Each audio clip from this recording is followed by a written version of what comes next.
Hi, glad you're here. My name is Mark Heiss. I build Boulder mandolins, but I wanted to do a lesson for you on how to play the Battle of Evermore. It's a thing that Jimmy Page created kind of on the spur of the moment, and it's become very popular. There's lots of videos out there that teach you how to play this.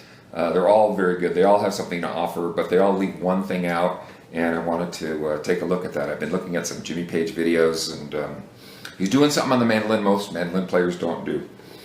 So I'll play this song through once for you.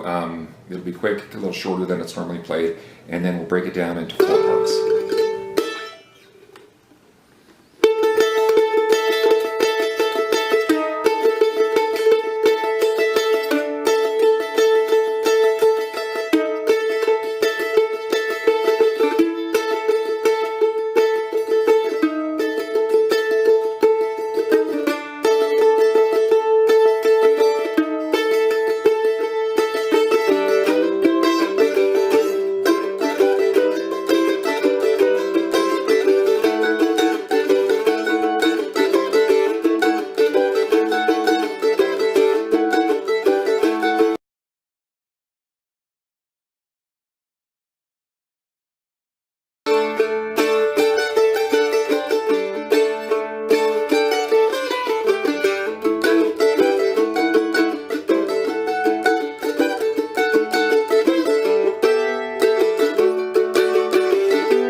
Okay, in this next section, I've looked at it, and when I say B, I really mean F sharp, okay? So in your brain, just edit that. So when I'm hitting this F sharp here, for some reason, I had it mixed up with the B, but it's an F sharp. F sharp is what you're playing when you hit your 2nd fret on the E string, okay? So otherwise, enjoy the breakdown. So there's basically 4 different parts in the song. I've watched the Jimmy Page videos and tried to figure out how he does what he does, and it's never the same. So there's really no right way or wrong way, but I think something's been left out on all the other videos. It's pretty critical to the song. So when I kick it off, I just put my first finger here on the 7th fret of the D string. So I'm just kind of duplicating the A note that's right underneath it, really emphasizing the A. And then just add that. And then I drop it off here, back up to that.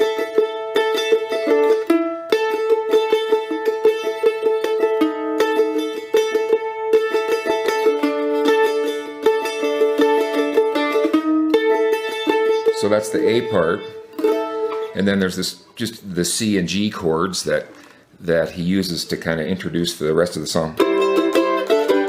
That's pretty easy, right? Everybody's got their C and G. That's all he's playing there. And then here's the place where I think everybody else kind of misses something that Jimmy Page is doing. All the other lessons kind of show you playing this this B here, and then G, and the B, C, B, G, B, C. I mean the B, just the single note. But what I noticed in the videos where Jimmy Page is playing the mandolin, he's got his thumb here on the G string, and he's playing an A, and that's really important to the sound. So I don't like to put my thumb over there. Plus, I think my thumb's a lot bigger than his. But sometimes his thumb is on the A, sometimes his thumb is on both the G and the D string, and he's playing an A and an E. Hear that? I mean, that's a dominant sound in the song. So, but what I do is I try to play basically a D chord, but it's not a true D because I'm going to hit both the G and the D strings and play an A and an E here, like that. Hear that? So instead of a D like this, I'm playing this. So it's kind of a, what do they call it? Like a Sam Bush A. Sometimes Sam Bush plays his A like that. So, and if you can't play the D like that, or excuse me, that chord, whatever you want to call it, like that. Another way to play is just run your whole finger across there. I think it's a better sound than just that. And it creates more of the bottom end for the tune. So that so it would sound more, instead of sounding like this, it's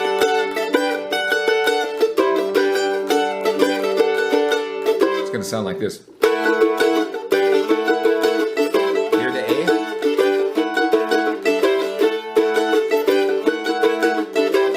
It's critical, I think. And it's not a D. The D wouldn't sound right. You don't want to hear that D string open.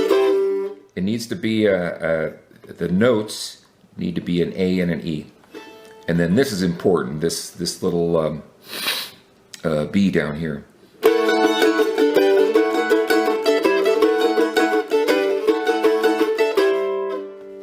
So try to get your finger to cover both the G and the D string on that second fret there. And then add this.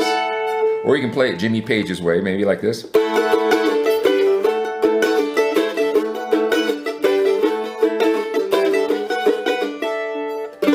So he's using his thumb across there. I wouldn't recommend this as a habit to get into playing the mandolin though.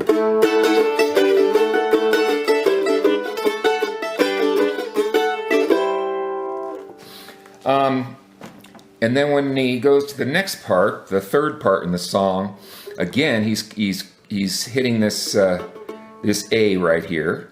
Okay, but he sometimes uses his thumb to do this. If you watch the videos, he's playing it like this. You don't want to play it open with a G. That's just not quite.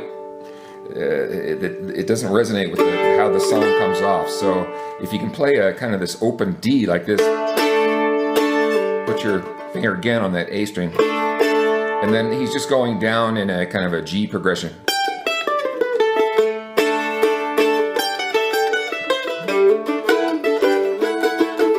So it's just this pinky on the E string on the 5th fret, and then your index finger on the G string, but also on the 2nd fret playing an A. So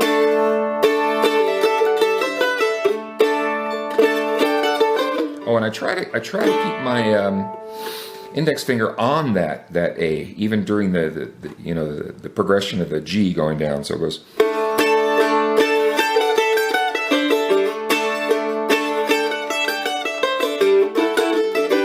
See, if it's just like this,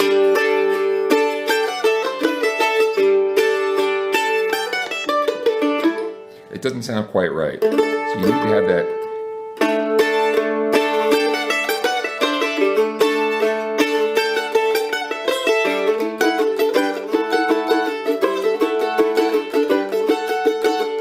And then this 4th part, there's a whole variety of ways of playing it.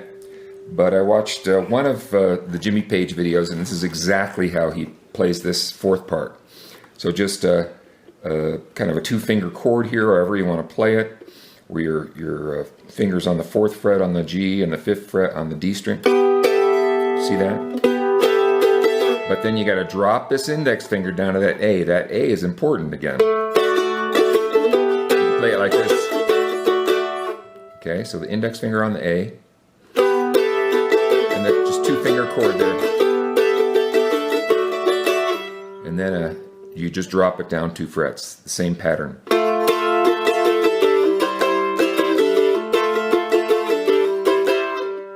Okay, so 2 fingers.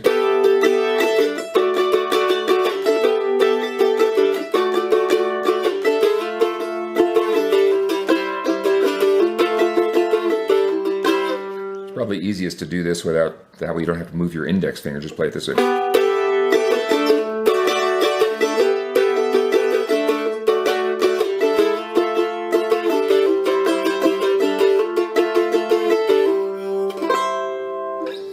And then back into the this section here. I don't know what you want to call it, the 2nd section.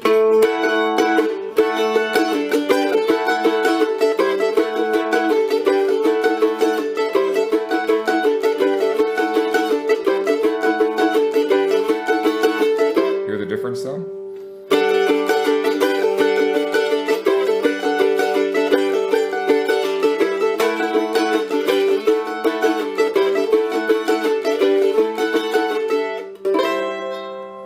anyway, have fun with the Battle of Evermore. It's a pretty, it's a relatively simple song to play. I think it's the only thing Jimmy Page ever produced on mandolin, and he picked it up just by kind of goofing around with John Paul Jones' mandolin, and it worked its way into a song. Robert Plant wrote the words. The words are much more complicated than the instrumental part of the song. But anyway, I think look at the other lessons that are on the internet. They're all good. But I would this little play on the G and the D string, where you move it up to an E and an A, or excuse me, an A and an E. I think that's really critical to making the song sound right.